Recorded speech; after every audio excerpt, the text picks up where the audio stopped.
La palabra de Dios dice así: Judas, siervo de Jesucristo y hermano de Jacobo, a los llamados, santificados en Dios Padre y guardados en Jesucristo, misericordia y paz y amor os sean multiplicados. Cuando leí estos dos primeros versículos, que ustedes deben tener muy claramente identificado en sus Biblias como la salutación o saludos iniciales, me ponía a pensar un poco en qué ilustración poder dar para un poco introducir esta prédica, y vino a mi mente a veces, y creo que ustedes van a darse cuenta que últimamente a mí me gusta mucho el cine, y hay muchas películas que en la actualidad los primeros minutos, justo el primer minuto prácticamente, los primeros instantes de la película son tan importantes que a veces cuando pasas por alto esos segundos o un medio minuto de la película, puedes hasta estar perdiéndote mucha explicación de todo lo que va a pasar. Incluso a veces por no ver esos minutos iniciales, segundos iniciales, hasta uno no puede entender una película. Un poquito quiero ilustrar de esa manera porque la importancia de este pasaje es que a veces pasamos por alto las salutaciones, los saludos iniciales en las cartas que se encuentran en las Escrituras. A veces leemos, son los saludos o meros saludos iniciales, entonces vayamos al cuerpo de la carta, ¿no? Recordemos que la carta se divide en tres partes: saludos, el cuerpo de la carta o el desarrollo y obviamente el final o una conclusión o saludos finales. Pero justamente ver estos dos versículos de Judas, de la carta de Judas, que solo tiene un capítulo, por así llamarlo, realmente nos va a hacer penetrar de una manera o con un conocimiento mucho más cabal a lo que quiere decirnos Judas en el cuerpo de su carta. A veces pasamos por alto los saludos iniciales o la introducción de las cartas, y justamente hoy he titulado la prédica de hoy Saludos doctrinales de un siervo de Cristo, porque vamos a ver que dos versículos realmente nos van a mostrar una riqueza teológica, una riqueza doctrinal muy importante para nuestras vidas, y en ese contexto para que también los creyentes entiendan todo el cuerpo de la carta de Judas. Es así que la prédica se va a dividir en tres puntos. Primero, vamos a ver la identificación del autor, cómo se identifica el autor. El segundo punto, vamos a ver los destinatarios a quienes está dirigida la carta. Y por tercer punto, una serie de bendiciones para esos destinatarios. Obviamente esos tres puntos los vamos a desarrollar. Primer punto, el autor de la carta, ¿cómo se identifica? Vayamos al versículo número 1, a la primera parte, y dice así: Judas, siervo de Jesucristo y hermano de Jacobo. Primero se ve algo muy importante, como el autor de esta carta nos da su nombre, Judas. Vamos a establecer un momento de qué Judas se trata. Pero realmente lo importante y el autor de esta carta quiere dejar claramente establecido de que es siervo de Jesucristo. Y vayamos a explicar este término siervo, porque eso también nos va a servir, y debemos aplicar esta identificación del autor de la carta con cómo también nosotros como creyentes, como aquellos que decimos haber puesto nuestra fe en Jesucristo, nos tenemos que identificar. Esto es algo muy importante para todos los cristianos, y obviamente fue muy importante también para el autor, conforme el contexto de la carta, que voy a dar una breve reseña respecto. Prácticamente los esclavos eran de propiedad de su amo, de su dueño, de su señor, quienes habían tal vez pagado un precio, ¿no es cierto?, por ese esclavo, para que ahora ese esclavo le deba una obediencia absoluta. El autor de esta carta, Judas, quiere identificarse primero, ¿no es cierto?, con su Señor Jesucristo. ¿Y cómo se identifica? Como un siervo, la condición de siervo. El autor de esta carta, que es Judas, ahorita vamos a ver su identificación natural, por así decir, de qué Judas estamos hablando. Primero quiere dejar claramente establecido que él es un esclavo del Señor Jesucristo. ¿Lo que significa? Una sumisión, sujeción, subordinación voluntaria a su Señor Jesucristo, a quien pagó un alto precio por él. Ese precio de sangre como del cordero sin mancha y sin pecado. Por ende, ¿esto qué implica? Una obediencia a su Señor. Si Judas está diciendo acá que es siervo de Jesucristo, está haciendo referencia que está bajo la sumisión de él y por ende una obediencia absoluta. El autor de esta carta quiere que primero entendamos eso, que cualquiera que se llama, cualquiera que profesa la fe en Jesucristo, tiene que tener esta identificación, tiene que identificarse como un siervo de Jesucristo, a quien le va a obedecer, hacer su voluntad. ¿Y por qué esto es importante?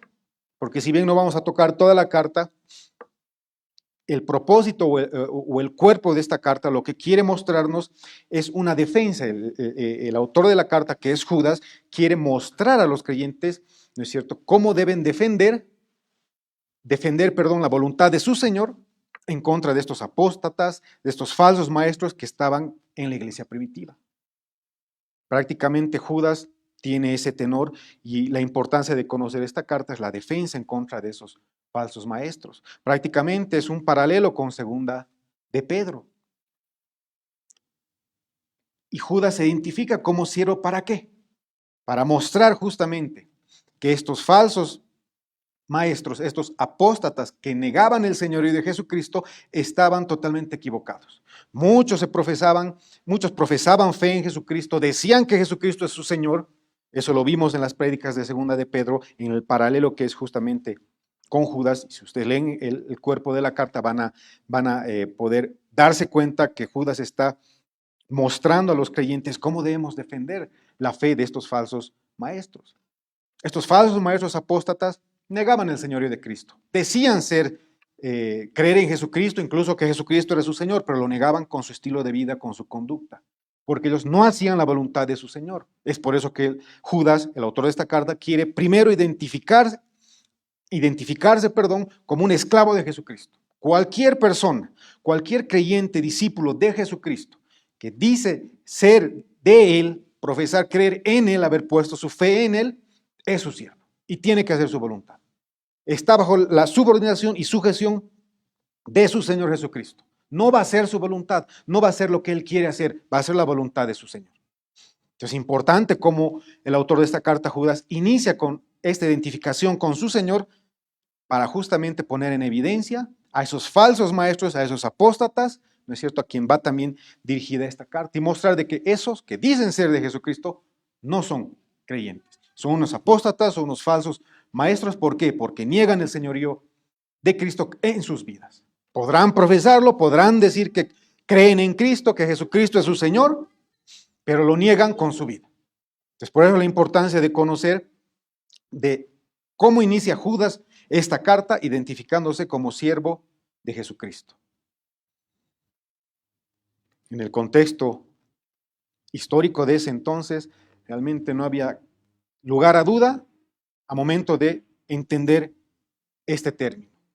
Y los creyentes, ¿por qué decimos que somos siervos o esclavos de Jesucristo? Eso ya para una aplicación práctica para nosotros.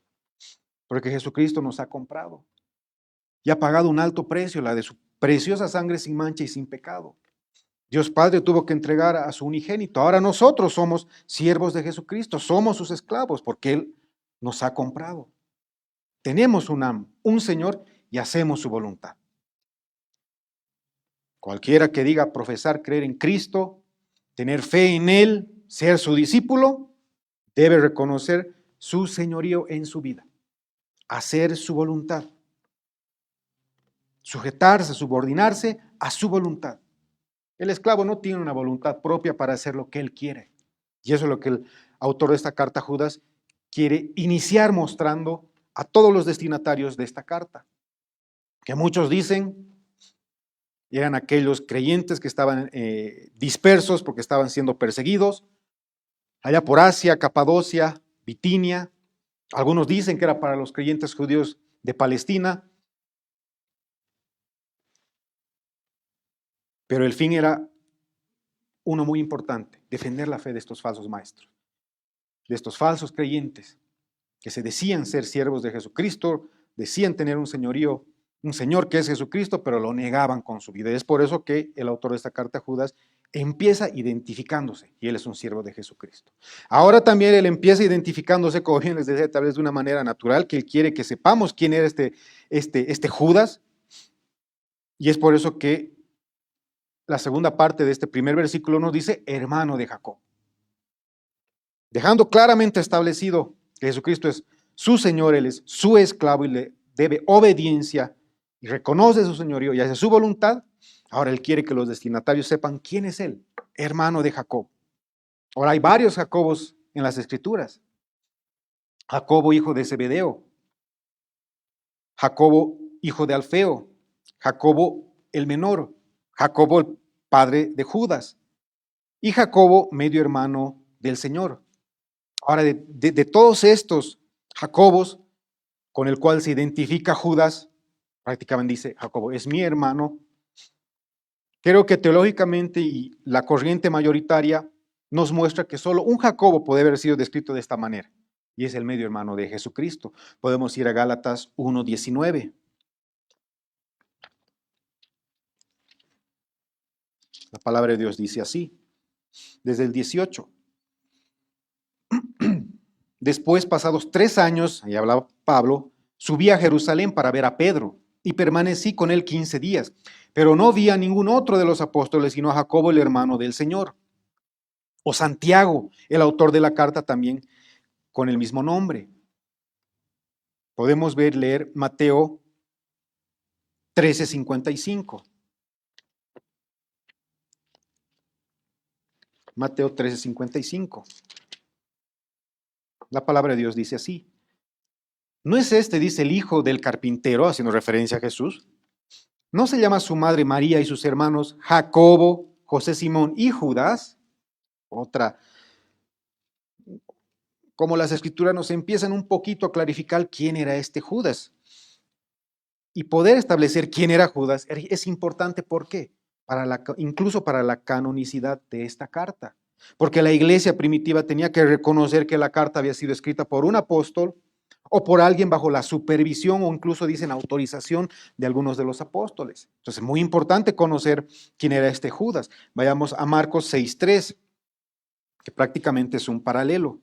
Marcos 6:3.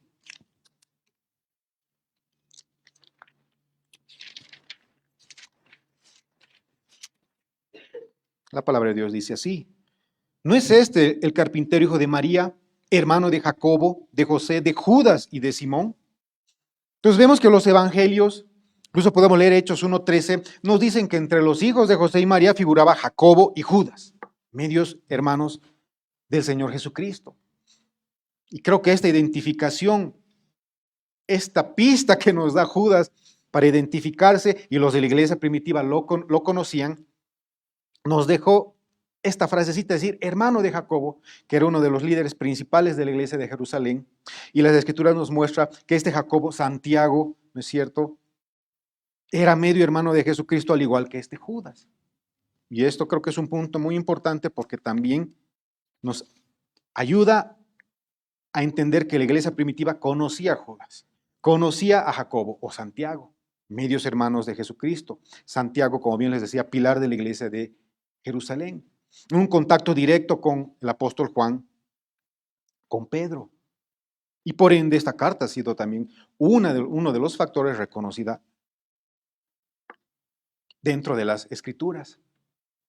Segundo punto de la prédica, ya entendiendo un poco cómo se identifica Judas, el medio hermano de Jesucristo, con su Señor Jesucristo, y viendo ahí un poco de, no digo un poco, mucha de humildad, porque otros se hubieran identificado como el medio hermano de Jesucristo, pero vemos la humildad de un siervo, reconociendo que si bien era medio hermano de Jesucristo, él se identificaba y como todos debemos identificarnos como siervos de Jesucristo, vayamos al segundo punto de la prédica. ¿A quiénes está dirigida esta carta? Como bien les decía, les da un pequeño adelanto, muchos afirman que esta carta está dirigida a los mismos destinatarios de Segunda de Pedro, es decir, aquellos creyentes dispersos de Asia, de Ponto, de Capadocia, de Bitinia. Otros dicen a creyentes judíos de Palestina. Pero ¿cuál es el factor común de los destinatarios? Eran verdaderos creyentes. Y aquí es donde comienza esa rica doctrina o teología contenida en estos saludos iniciales. Bien lo dice Calvino, los destinatarios son los fieles que el Señor ha separado para sí, dentro de su elección eterna. Solo para darnos un contexto de la carta, estos destinatarios o esta carta se entrega, como bien decíamos, a verdaderos creyentes que necesitaban, dicen muchos, consejo, aliento para oponerse a los falsos maestros, a las doctrinas de los falsos maestros. Y es por eso tan importante y tan rica esta introducción o estos saludos iniciales que debemos desmenuzar estos dos versículos, porque nos van a ayudar y ayudaron en ese contexto histórico a que los creyentes se sientan fortalecidos por esta carta para poder defender la verdad a su Señor Jesucristo de los falsos maestros. Por eso que Judas, el autor de esta carta, dice, a los llamados, santificados en Dios Padre. Vamos a desmenuzar. Primero a los llamados por Dios Padre. ¿Quiénes son los llamados? ¿Qué significa ser llamado? Vayamos siempre al significado de la palabra. Y este es un término que vamos a encontrar a lo largo de las Escrituras. Kletos significa o nos da a entender a alguien que ha sido escogido o seleccionado. En ese contexto histórico, cultural, incluso social, este término se utilizaba para invitar a las personas a un banquete, a una fiesta. Yo les pregunto, ustedes cuando están caminando y están pasando por alguna sala, una sede social o un local de fiestas, si no lo han invitado, ¿ustedes ingresan a esa fiesta? ¿Ustedes van a un matrimonio sin que los hayan invitado? Algunos dirán sí, ¿no? Pero ¿cuál es la regla general? Es imposible que alguien vaya a una fiesta todavía de gala, no sé, sin haber sido invitado, sin haber sido llamado. Eso hace referencia en el contexto histórico de ese entonces. La sociedad hacían fiestas de matrimonios o de otro índole e invitaban a las personas y solo las personas invitadas podían asistir a esa fiesta. Aquí Judas nos está diciendo a los llamados por Dios Padre. ¿Quiénes son estos llamados? Alguien que ha sido invitado, escogido, ¿a qué? A ser creyentes. Dios ha llamado, ¿no es cierto?, a los creyentes hacia Él. Él ha escogido a un pueblo antes de la fundación del mundo, ¿no es cierto?, para adoptarlos como sus hijos. Vayamos a Efesios 1.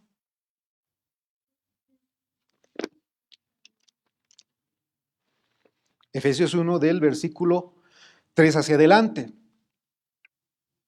Vamos a ir desde la elección eterna, como bien dice Calvino. Bendito sea el Dios y el Padre de nuestro Señor Jesucristo, que nos bendijo con toda bendición espiritual en los lugares celestiales en Cristo, según nos escogió en Él antes de la fundación del mundo, para que fuésemos santos y sin mancha delante de Él.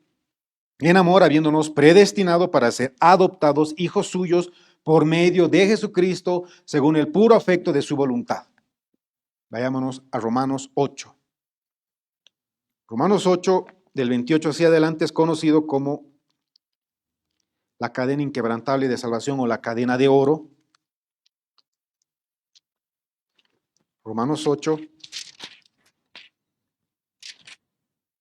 del 28 hacia adelante, dice ya, y sabemos que a los que aman a Dios, todas las cosas les ayudan a bien. Esto es a los que conforme a su propósito son llamados, porque a los que antes conoció, también los predestinó para que fuesen hechos conforme a la imagen de su Hijo, para que Él sea el primogénito entre muchos hermanos. ¿Qué nos decía Efesios? Que antes de la fundación del mundo Él escogió y predestinó. Estamos encontrando unos términos muy similares. 30. Y a los que predestinó, a estos también llamó. A los que llamó, a estos también justificó, y a los que justificó, a estos también glorificó. Todo está en pasado porque para Dios ya ha pasado. Él conoce y sabe el inicio y el fin de la historia de la humanidad. Entonces estos llamados son las personas, ese pueblo que Dios escogió antes de la fundación del mundo, los predestinó y en un momento en su vida los llama a Él.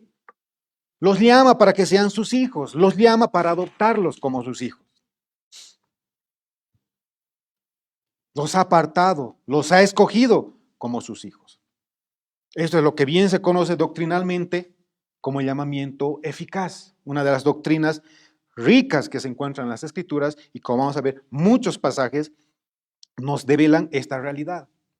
Que estos llamados, los creyentes, han sido invitados por Dios al reino de los cielos. Han sido invitados por Dios para que sean sus hijos. Él los ha llamado para que crean y pongan su fe en Jesucristo. Por demás está decir, y es siempre bueno aclarar, y Pablo lo aclara en los primeros 3 capítulos de Romanos, que no hay ninguno que busque a Dios, que todos, dicen, nos hemos desviado.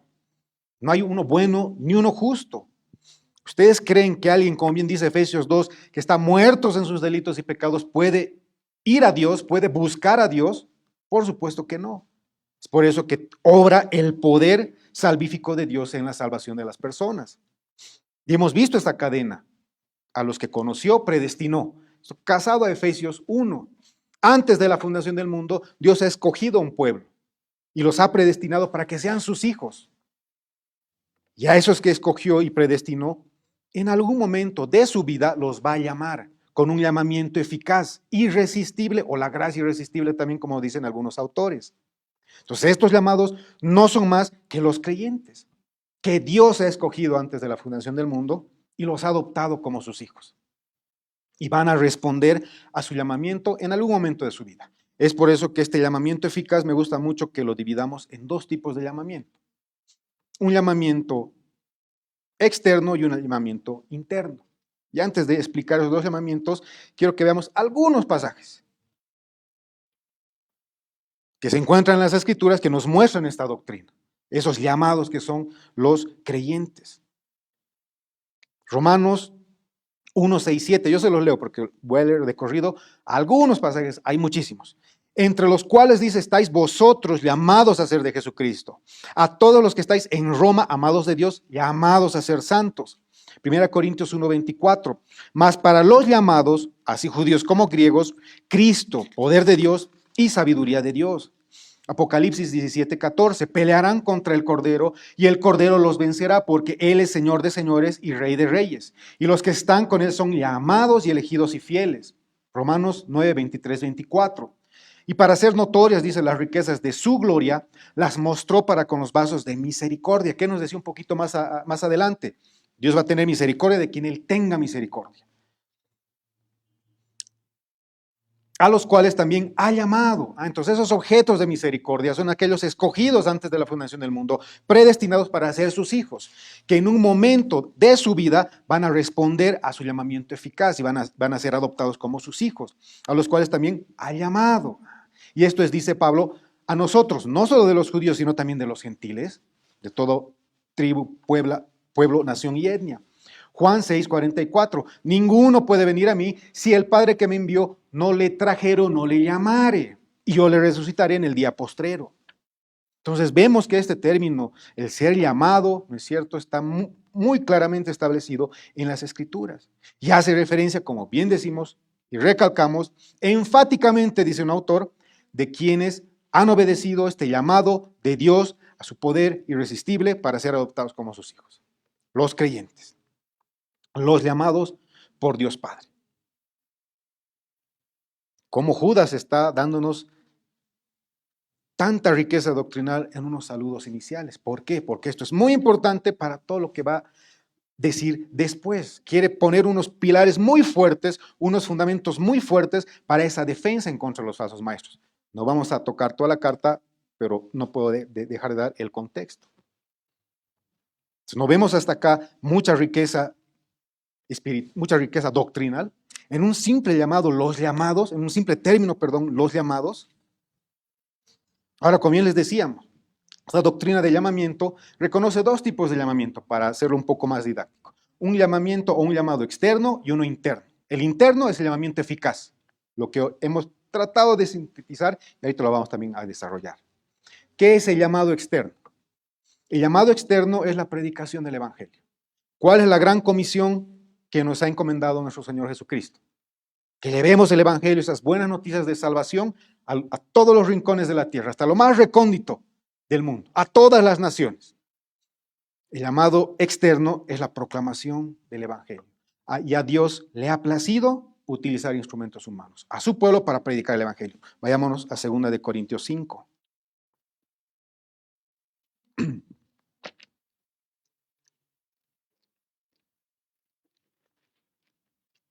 Segunda de Corintios 5. Vamos a leer desde el 18 hacia adelante, dice, y todo esto proviene de Dios, quien nos reconcilió consigo mismo por Cristo, el Evangelio, y nos dio el ministerio de la reconciliación, la proclamación del Evangelio, que Dios estaba en Cristo, a través del Evangelio, reconciliando consigo al mundo, no tomándoles en cuenta a los hombres sus pecados, y nos encargó, dice, ¿a quiénes? A nosotros, a su pueblo, la palabra de la reconciliación, el Evangelio. Todos los creyentes, todo el pueblo de Dios, tiene esa gran comisión de proclamar las buenas nuevas.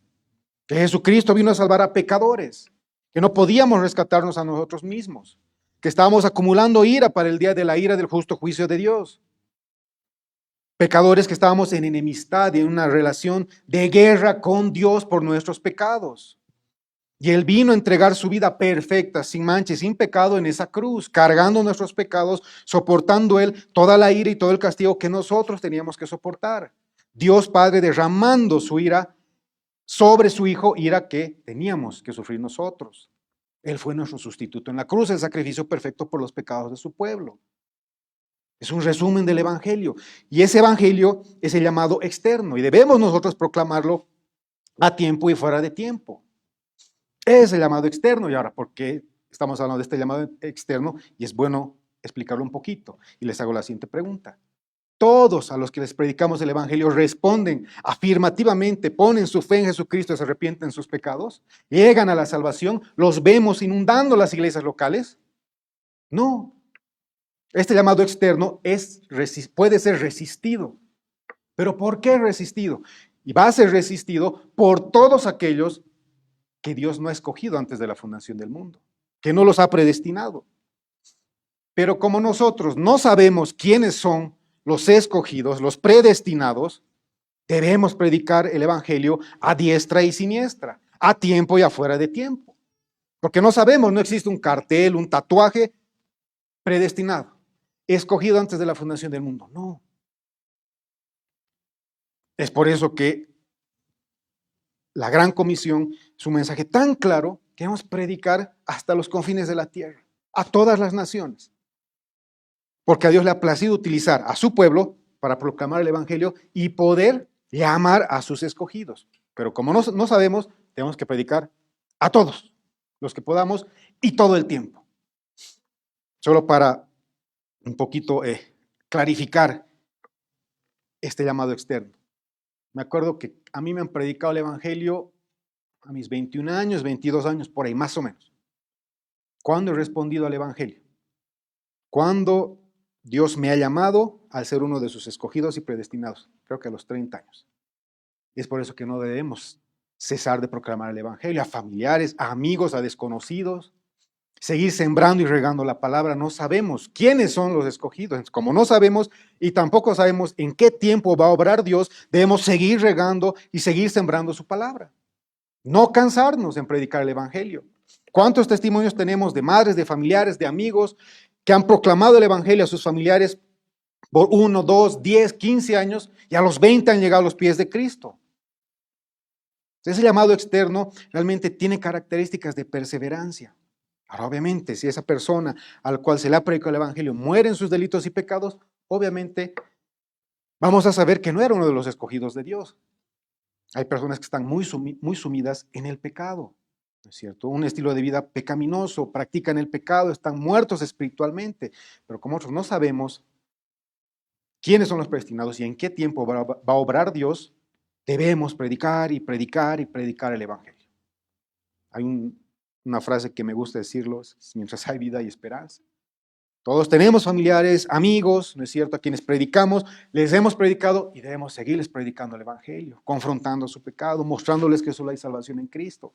No debemos cansarnos.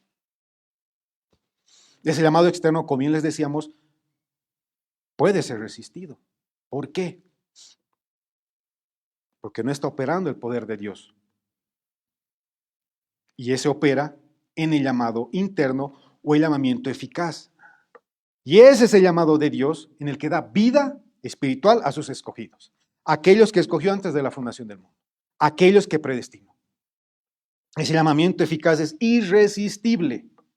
Produce el efecto deseado. ¿Por qué? Porque ese llamado se va a realizar en aquellos que Dios ha escogido antes de la fundación del mundo. El pecador no puede resistirse a ese llamado. Iglesia, ustedes, hermanos, creyentes, ¿creen que tienen más poder que Dios? Es imposible. El pecador no puede resistirse a ese llamado interno o ese llamamiento eficaz, porque es el poder de Dios obrando, dando vida espiritual al pecador. Los creyentes estábamos muertos en nuestros delitos y pecados, como bien dice Efesios 2, pero ha llegado un día en que la proclamación del Evangelio nos ha dado vida espiritual. Ha sido el Espíritu Santo regenerándonos, el poder de Dios obrando. Es lo que Jesús le dijo a Nicodemo: tienes que nacer de nuevo. Ahí viene la gracia irresistible. Romanos 8, 29, 30 lo hemos leído. Los que conoció, predestinó. A los que predestinó, llamó. Sus escogidos van a ser llamados en un momento de su vida y no pueden resistirse a ese poder de Dios, a ese llamamiento eficaz o gracia irresistible. Ahora, los que no son obviamente escogidos, ese llamado a través del Evangelio puede ser resistido. Y obviamente va a ser resistido y nunca van a poder responder con fe. ¿Por qué? Porque no son parte de los escogidos de Dios. Pero nuevamente recalco, porque nos atacan, ¿no es cierto?, cuando predicamos esta doctrina de la predestinación, de llamado de la elección, de que, entonces ustedes no predican el Evangelio. Todo lo contrario. Como no sabemos quiénes son sus escogidos, tenemos que predicar el Evangelio a todos todo el tiempo. Tenemos que tener esa convicción, ¿no es cierto?, de que Dios a través de nuestra predicación y en los tiempos de Dios va a llamar a sus escogidos, a sus hijos. Es un llamado interno realizado sobre su pueblo, sobre esos llamados que está diciendo el autor de esta carta, Judas, es decir, los creyentes. No había, hermanos, iglesia, otra manera de rescatar a pecadores si no era con la intervención directa de Dios, con su poder, gracias a la obra regeneradora del Espíritu Santo.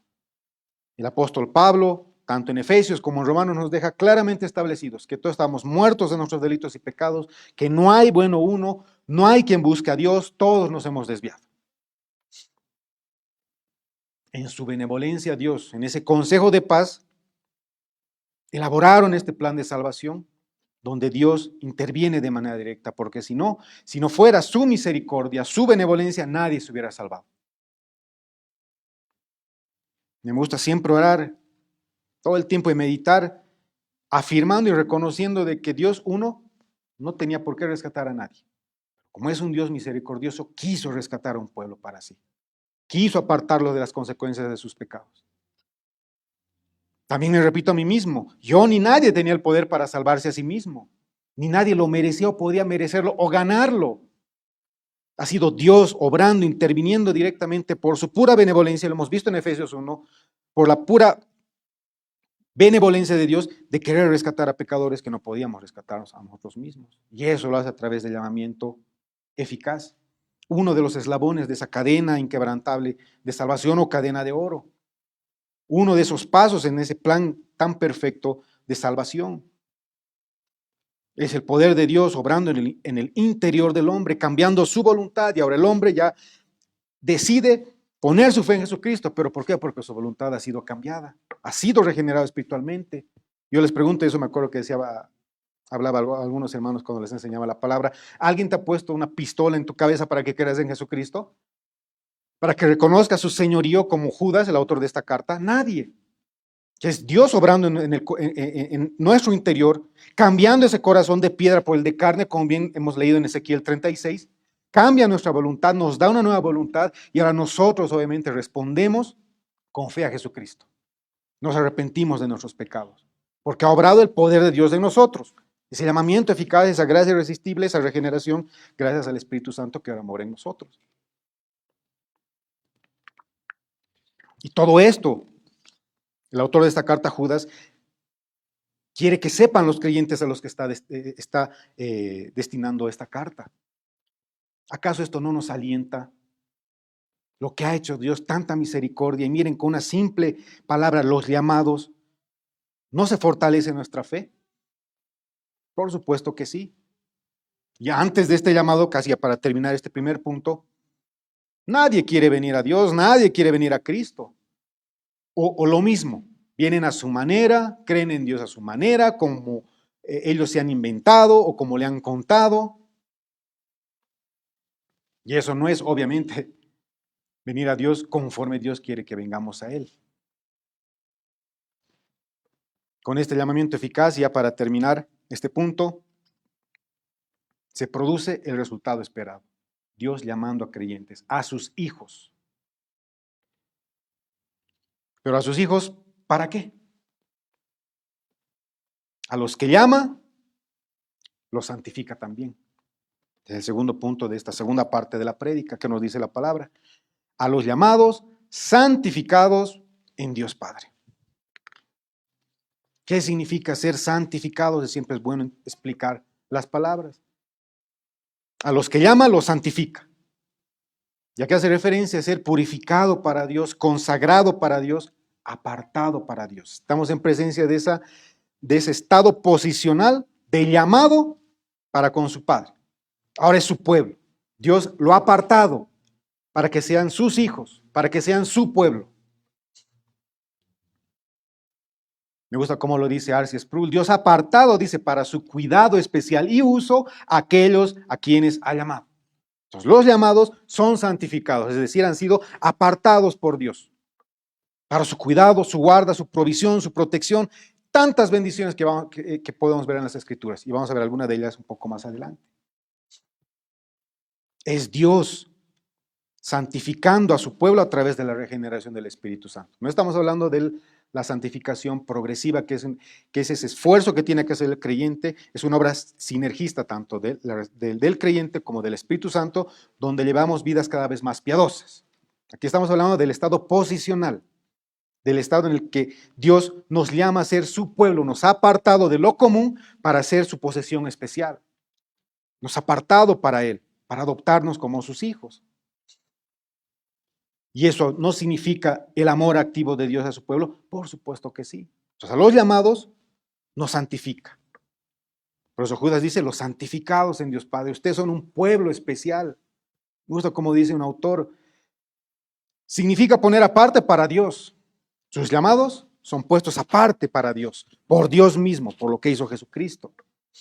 Hace, dice, a una persona o cosa lo opuesto a lo común. Opuesto a lo común. Somos la posesión preciada de Dios especial. Por su pura benevolencia, nos ha apartado para Él. Miren esa consecuencia tan privilegiada que tenemos los llamados. Somos santificados por Dios Padre. Nos separó de este mundo de maldad, de pecado, para que viéramos en este mundo sí, pero dando un fiel testimonio con nuestras vidas de que tenemos un Señor, de que hacemos su voluntad, de que reconocemos el Señor de nuestro Señor Jesucristo, de que tenemos un Padre que envió a su unigénito a rescatar a pecadores. Cada creyente es santificado en Cristo Jesús. Qué consecuencia privilegiada que tenemos los llamados, los creyentes, santificados por Dios Padre. Otra de las consecuencias privilegiadas que tenemos los creyentes, y guardados en Jesucristo, o por lo que hizo Jesucristo. Otro de los puntos de esta prédica. ¿Qué significa ser guardados? Teros hace referencia a ser protegidos, conservados o custodiados. En ese entonces, como les decía, los destinatarios conocían muy bien estos términos. Este término de guardados hacía referencia, y he visto varios ejemplos de diferentes autores, donde tal vez prisioneros de guerra eran custodiados, eran conservados, ¿no es cierto?, para que no escapen, no huyan de las prisiones o de la conquista que habían realizado los vencedores de una batalla, de una guerra. No los dejaban salir, no los dejaban estar libres, los custodiaban. Judas nos quiere decir, por si acaso, ustedes los llamados, que han sido santificados, son también protegidos por todo lo que hizo Jesucristo, protegidos por Dios mismo. En otras palabras, la doctrina de la seguridad de la salvación. La salvación no se pierde. A su vez vamos a ver la doctrina de la preservación de los santos. Miren cómo estos saludos iniciales podemos desmenuzarlos y ver tanta riqueza doctrinal. Vayamos primero por la seguridad de la salvación. Los guardados por Cristo Jesús. Ya hemos visto Romanos 8, 28 hacia adelante, pero veamos los versículos del 30 hacia adelante. Romanos 8.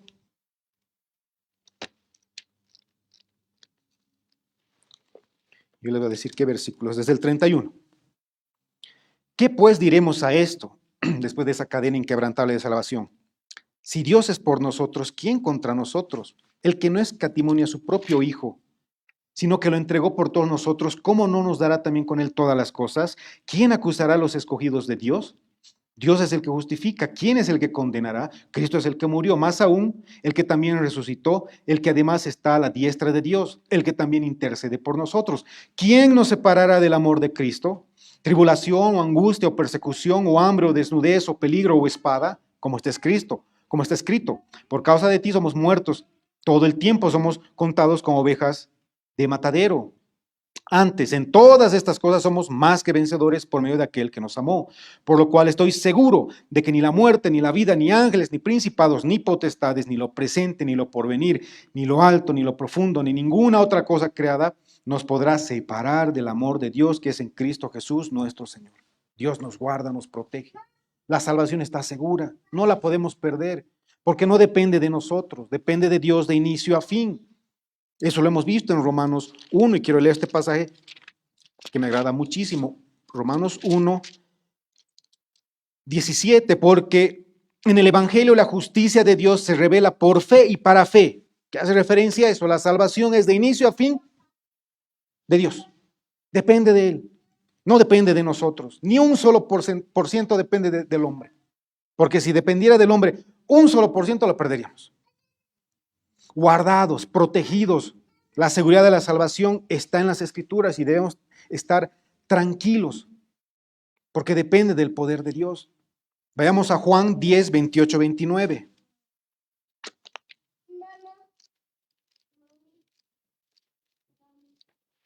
Juan 10,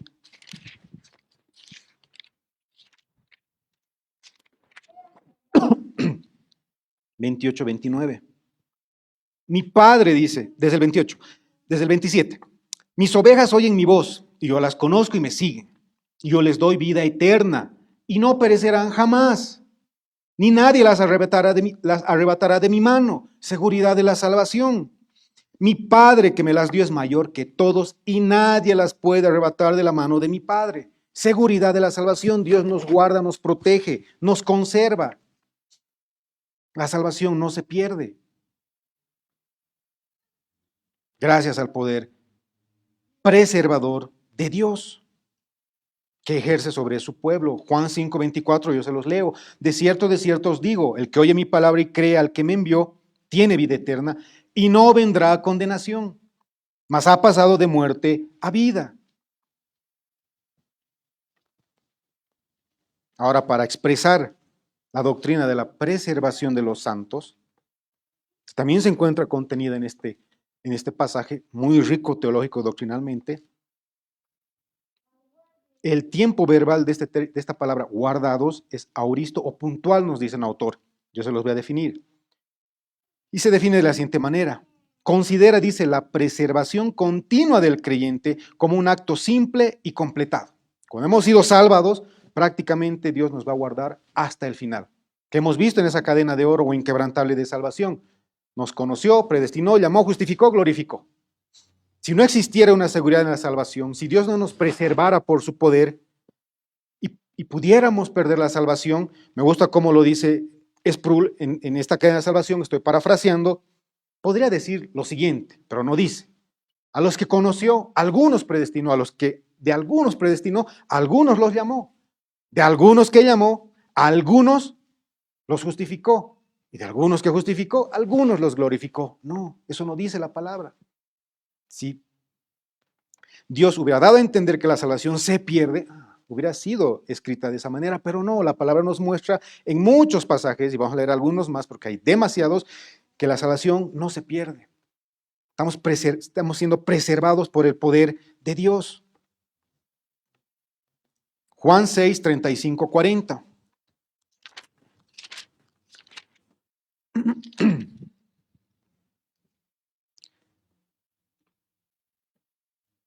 Jesús les dijo, yo soy el pan de vida, el que viene a mí nunca tendrá hambre y el que en mí cree no tendrá sed jamás. Mas os he dicho que aunque me habéis visto, no creéis. Todo lo que el Padre me da, vendrá a mí. Y al que a mí viene, no le echo fuera, porque he descendido del cielo, no para hacer mi voluntad, sino la voluntad del que me envió. Y esta es la voluntad del Padre que me envió, que de todo el que me diere no pierda yo nada, sino que lo resucite en el día postrero. Muchos versículos, mucha palabra del poder preservador de Dios. No vamos a perder la salvación, no se puede perder. Ahora, con un equilibrio. Muchos nos atacan cuando aseguramos que la salvación no se pierde, que Dios nos preserva por su poder a los creyentes, ¿no es cierto? De que entonces nosotros estamos enseñando de que podemos vivir la vida, nuestra vida como nos dé la gana, como la salvación no se pierde, entonces pues, pequemos para que abunde la gracia. Esas son totalmente herejías. A quien Dios ha salvado, ha llamado, ha justificado, ¿cierto? Su vida ha cambiado, una nueva criatura es. No puede revolcarse, vivir en el lodo. Vamos a tropezar, podemos tener unos errores, por supuesto que sí, no vamos a ser perfectos, pero no vamos a perder la salvación y no vamos a vivir una vida, como bien decía Judas al inicio, no reconociendo el señorío de Jesucristo en nuestras vidas, no siendo obedientes, no buscando cada vez llevar una vida más piadosa. Es una falsedad que se nos ataca cuando decimos, ustedes al predicar la seguridad de salvación, que no se pierde, están dando licencia al pecado. Para nada, el que ha sido salvado no va a practicar el pecado, porque justamente está también preservado por el poder de Dios, y es la doctrina de la preservación de los santos o perseverancia de los santos, van a ver en algunos textos, que ¿qué significa? Que Dios guardará, protegerá a los suyos hasta el final. No se van a perder. Y muchos hacen esta pregunta, ¿y qué de aquellos, no es cierto, que yo tenía amigos, conocidos, familiares que decían ser cristianos, iban a la iglesia años y después han vuelto al mundo? Han perdido su salvación. Por supuesto que no, nunca han sido salvos. Esa es la respuesta que tenemos que hacer. Obviamente conociendo el detalle, conociendo toda la explicación, teniendo un conocimiento muy certero de la situación. Si hay una persona que en un momento ha afirmado creer en Cristo y después vuelve al mundo, practica el pecado, se revuelca en el lodo, esa persona nunca ha sido salva. Y muere así, nunca ha sido salva. No es de que ha perdido la salvación. ¿Qué nos dice 1 de Juan 2:19? Vayamos a 1 de Juan 2:19.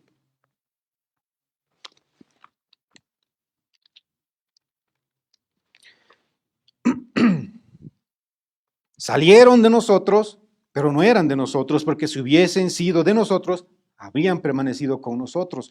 Pero salieron para que se manifestase que no todos son de nosotros. Las personas que se van de la iglesia, que supuestamente eran creyentes, vuelven al mundo a revolcarse en el lodo, a practicar el pecado, claramente la palabra nos muestra, no eran de nosotros. Decíanse, pero no eran. Por eso salieron de nosotros. Si uno tiene la fe salvadora, si ha obrado en él ese llamamiento eficaz, Dios los ha santificado, como hemos visto, en un estado posicional, no van a practicar el pecado, no van a volver al mundo, no van a morir en sus delitos y pecados. La verdadera fe produce frutos gracias a la acción regeneradora del Espíritu Santo, conjuntamente a la responsabilidad humana. Ese proceso de santificación sí es una obra de dos, del Espíritu Santo que mora en el creyente, y también tenemos una responsabilidad, debemos esforzarnos, bien nos dice el apóstol Pedro, esfuércense, debemos esforzarnos en dar frutos dignos de arrepentimiento. O sea, el verdadero creyente va a producir fruto, va a perseverar en una vida cada vez más piadosa, va a fallar, va a caer, sí, nadie va a ser perfecto, pero va a tener claro que Jesucristo es su Señor, que le debe obediencia, una sujeción, una subordinación, ¿no es cierto?, voluntaria, y va a hacer la voluntad de su Señor. Mateo 7:21, que dice, Señor, Señor, no todo el que me dice Señor, Señor, va a entrar al reino de los cielos, sino el que hace, ¿qué cosa? La voluntad de mi Padre que está en los cielos. Ahora, obviamente no es una obediencia perfecta en este mundo, no. Realmente hay frutos dignos de arrepentimiento, hay una evidencia muy notoria de su salvación. Un autor nos dice, la doctrina de la perseverancia de los santos o preservación de los santos, pueden leer en otros libros, no se basa de una manera total o absoluta en nuestra capacidad de perseverar, sino que descansa, en la promesa de Dios de preservarnos. Leer Filipenses 1:6, vayamos a Filipenses 1:6.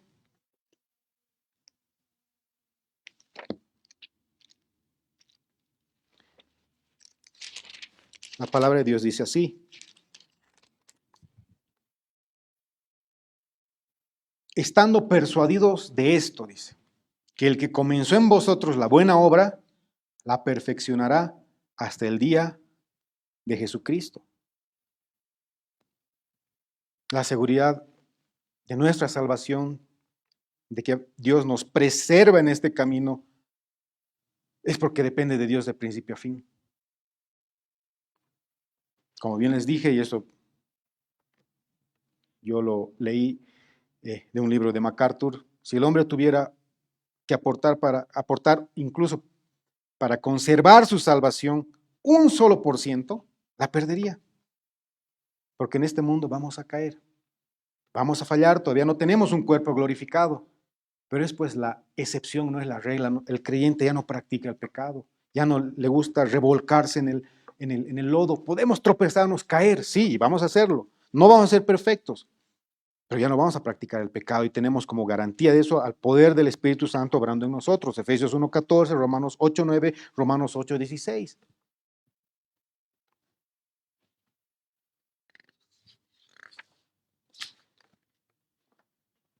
Los destinatarios, lo que hemos visto. Los llamados, estos llamados son los hijos de Dios a quienes Él adopta como sus hijos. Consecuencias privilegiadas que tenemos, somos santificados y guardados por Dios. Pero a su vez tenemos bendiciones dadas por Dios. Como creyentes nos apropiamos de esas bendiciones porque estamos en Cristo Jesús. Versículo 2 de Judas.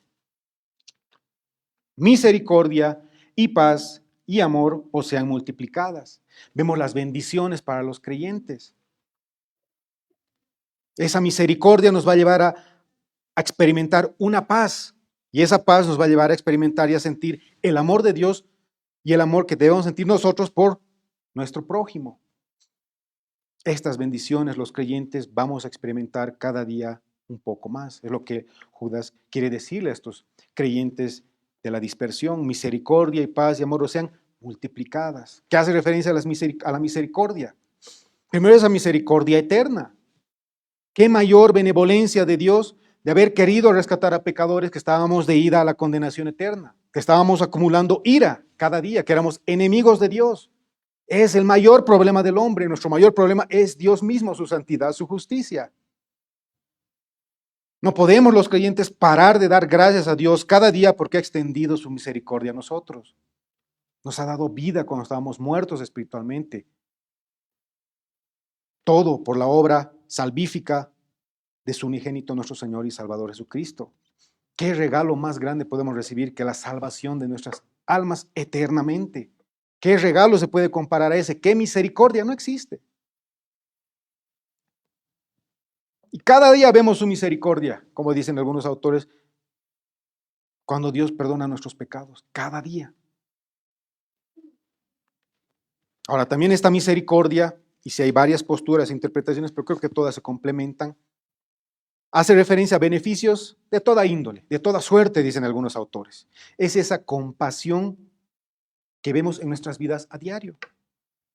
Una manifestación externa de la compasión de Dios. ¿No nos da Dios el pan de cada día? ¿No nos da un techo?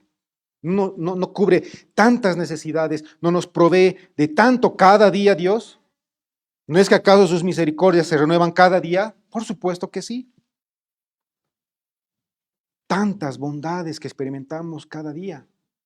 Tantas bendiciones por ser sus hijos porque estamos en Cristo Jesús. Y el resultado de esa misericordia eterna y también todos los beneficios, tanta bendición, tanta benevolencia cada día en nuestras vidas, no nos lleva a experimentar una paz. Por eso dice misericordia y paz. Primero esa paz al habernos reconciliado con Dios, que es otra de las bendiciones eternas, inigualables, incalculables que tenemos los creyentes. Dios era nuestro enemigo, estábamos en una situación de enemistad, de guerra con Él, estábamos acumulando ira. El que hayamos puesto nuestra fe en Cristo, que es misericordia de Dios, que nos haya sacado de ese estado de condenación, nos haya dado la vida eterna, eso no nos hace experimentar una paz fuera de todo entendimiento, una paz que no podemos dejar de agradecer cada día. Por supuesto que sí. Cada día el creyente no puede parar de dar gracias a Dios por la salvación que tiene, que es un vil pecador, que ha venido Cristo a pagar todo eso, no nos da paz. Lo que nos esperaba era lo que ni nos podemos imaginar, la eternidad de tormento, una eternidad, no son 5 años en la cárcel, 30 años sin derecho a indulto, no, es una eternidad en el lago de fuego, en un tormento eterno. De eso nos libró Dios. ¿Eso no nos debe traer paz todos los días? Por supuesto que sí. Esa reconciliación con Dios nos trae una paz que ni siquiera podemos entenderla. Es algo demasiado grande, porque nuestros pecados han sido perdonados. Y también cuando estamos atravesando problemas en este mundo, aflicciones, tribulación, sabemos que todo es para bien, que Dios tiene el control de todo. Y esto lo decía el pastor Álvaro en una de sus prédicas que se me quedó grabada. Y hace referencia a que la paz no es ausencia de problemas, ausencia de tribulación, ausencia de dificultades, de toda índole, usted póngale el nombre. Sino es que Dios está con nosotros ahí en esa tribulación, en esa aflicción. Claro, nos va a doler, vamos a sufrir, sí, podemos hasta llorar, pero la seguridad y la paz que tiene el creyente es que Dios está ahí y Él nos va a sacar de esa situación. Su misericordia, lo que hemos visto un poquito atrás. Misericordia, paz y amor, termina el autor de la carta de Judas, el medio hermano de Jesucristo. ¿Acaso todo esto no nos demuestra cuánto Dios nos ama? Y por ende, ¿no debemos cada día amarlo más? Conociendo la palabra, escudriñándola, y eso me digo siempre a mí mismo, cuando estoy preparando las prédicas, cuando estoy estudiando, yo le digo a Dios, cuando te conozco más en las Escrituras, más te amo. A eso debe llevarnos el conocer a Dios, el conocer sus misericordias, esa paz que Él nos da, amarlo más. Y obviamente, cumplir también con el otro mandamiento, amar a nuestro prójimo. Y todas esas bendiciones van a ser multiplicadas, o sean multiplicadas, un deseo de Judas, y eso va a pasar. Los creyentes vamos a ir disfrutando y creciendo en estas bendiciones. En sus tiempos, a la manera de Dios, obviamente, con los propósitos de Dios, pero vamos a experimentar nuestra vida y vamos a ver cada día cuán misericordioso es Dios. Cuánta paz nos ha dado y cuánto amor nos ha mostrado.